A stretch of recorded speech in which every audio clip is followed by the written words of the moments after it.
ओम श्री सरस्वत्यै नमः। नमस्कार।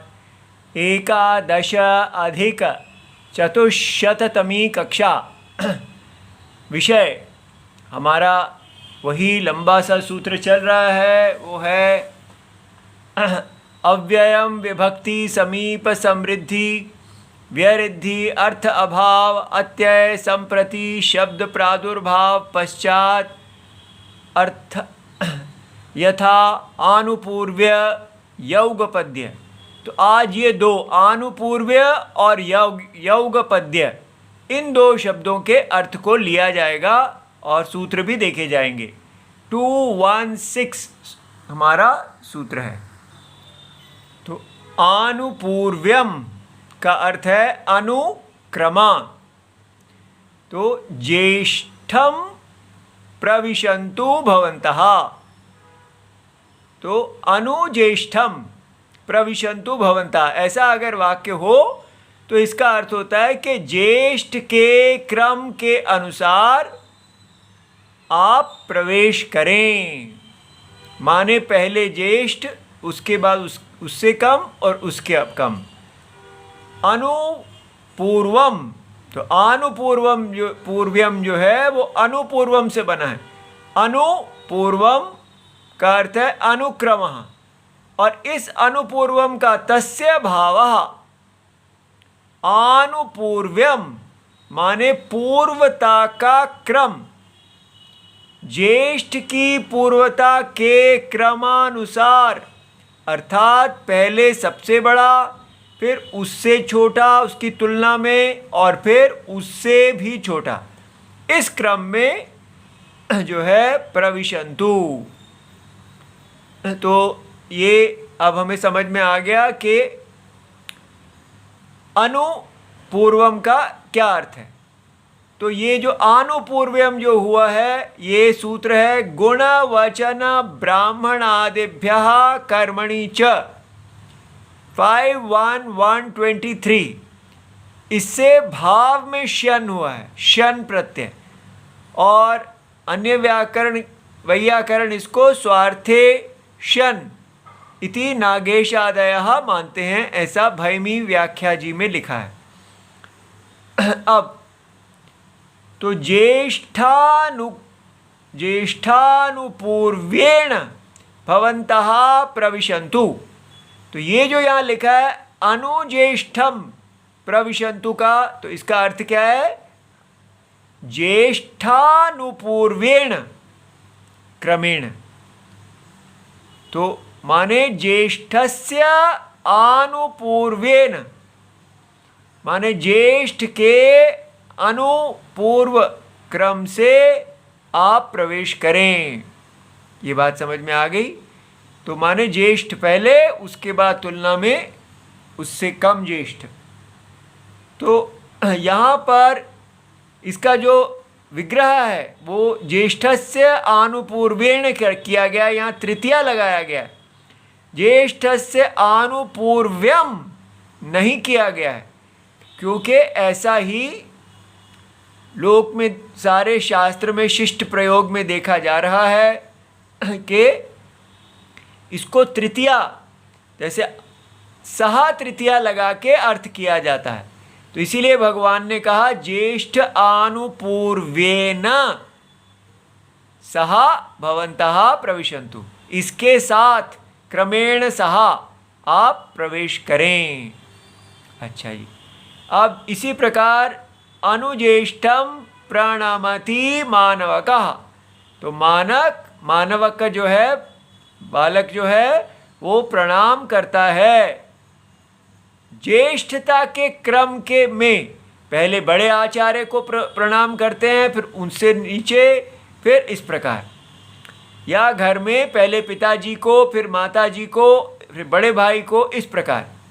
तो वृद्धस्य आनुपूर्वेण अनुवृद्धम, तो वृद्धता के क्रम में, ठीक है, क्रम के अनुसार। अगला शब्द है यौगपद्यम। तो माने एक कालता, युगपत एक साथ एक ही काल में, तस्य भावः यौगपद्यम। तो युगपद का भाव यौगपद्यम। तो युगपत् चक्रम धेहि इत्यर्थः, माने सचक्रम धेहि, माने चक्र के साथ एक ही काल में धारण करो। तो सचक्रम शंखम धेहि, चक्र के साथ शंख को एक ही समय धारण करो, ऐसे। अब ये हम इनका देखते हैं कैसे ये बनते हैं सूत्रों से। तो ज्येष्ठानुपूर्वेण, ये लौकिक विग्रह या ज्येष्ठस्य, इस समास को तोड़ दें तो ज्येष्ठस्य आनुपूर्वेण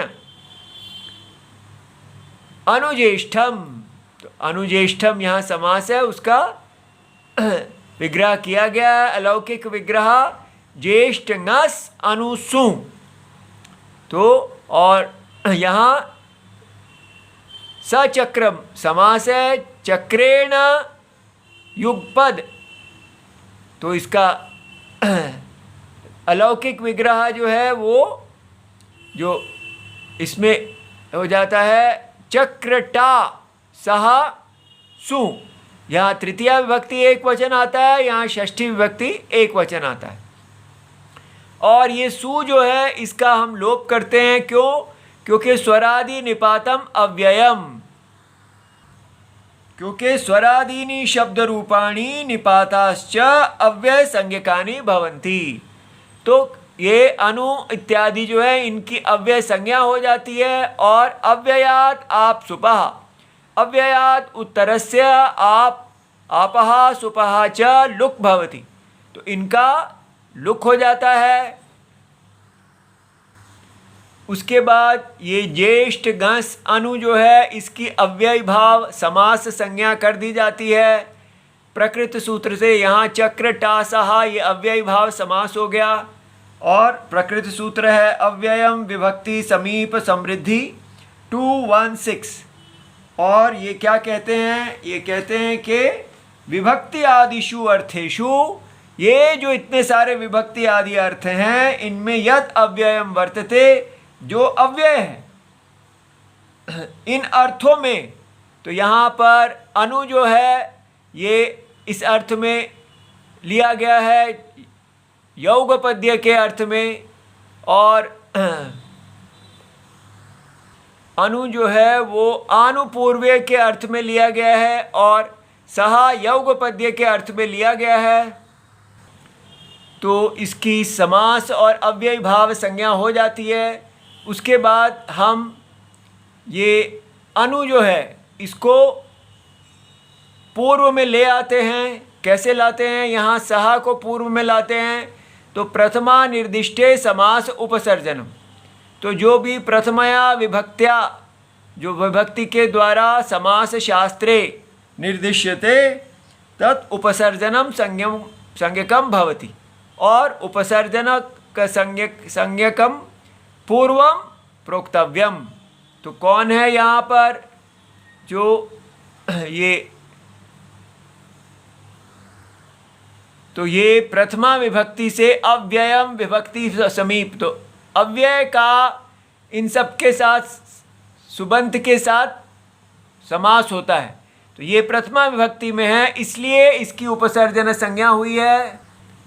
अब हमने इसकी प्रातिपदिक संज्ञा कर दी है। उसके लिए कृत तद्धित समासाश्च 1 to 46 है, जो समास हैं उनकी प्रातिपदिक संज्ञा होती है। और सुपो धातु प्रातिपदिक योहो से सुपहा विभक्ति धातु संज्ञया या प्रातिपदिक संज्ञया लुक भवति। तो जो इनके अंदर सुप है उसका धातु हो या प्रातिपदिक, क्योंकि इसकी प्रातिपदिक संज्ञा है, इसका लुक हो गया, इसलिए यहाँ अनुज्येष्ठम और यहाँ सहचक्रम बन गया, सहचक्र बन गया। उसके बाद सहचक्र को हमें सचक्र बनाना है। ये ह का लोप के लिए अव्यय भावे च अकाले 36382, तो इसमें अव्यय भावे च समासे अकाल वाचिनी उत्तर पदे सहस्य स इति अयम आदेशो भवति। तो सहस्य स का स आदेश हो जाता है।